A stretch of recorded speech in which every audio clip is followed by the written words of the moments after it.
ఏంటంటే ఏం చేస్తున్నారేంటి ఇవాళ మా బావ నాకోటి చెప్పారండి, నాన్ వెజ్ కూరలు వండి వీడియోలు తీసి పెడుతున్నావు, వాటితో పాటు పక్కన మనం పెట్టుకునే చారు నువ్వు చూపించావా అన్నారండి. అప్పుడు మనకు బలిగిదండి. నిజమే, అసలు మనం పెట్టుకునే చారుకి ఏ కూరలైనా పర్ఫెక్ట్ మ్యాచ్ అనమాట.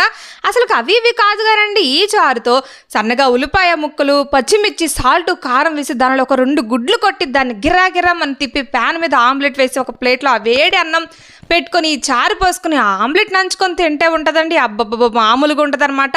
ఇంకా వేరే కూరలే అవసరమే ఉండదు. ఇంకా మేము పెట్టుకునే చారు అయితే గిన్నెలో చింతపండు వేసుకొని బాగా పిసుకొని పొట్టు తీసేసి 2 టమాటాలు కూడా వేసి అవి కూడా చక్కగా స్మాష్ చేసేసి గిన్నె నిండా వాటర్ పోసి దానిలో ఉల్లిపాయలు, పచ్చిమిర్చి ముక్కలు, పసుపు, కారం, ఉప్పు వేసి స్టవ్ మీద పెట్టి అవి కొంచెం మరుగుతుండగా ధనియాలు, మిరియాలు, జీలకర్ర, చున్నుల్లి దంచి చారులో వేసుకొని కొంచెం బెల్లం వేసి చక్కగా మరుగుతుండగా కొత్తిమీర వేసి లాస్ట్లో ఇంగువతో చారు తాలిపి పెట్టారంటే మామూలుగా ఉండదు. మీ పిల్లలకు కూడా పర్ఫెక్ట్గా నచ్చేస్తుంది అనమాట. Bye bye.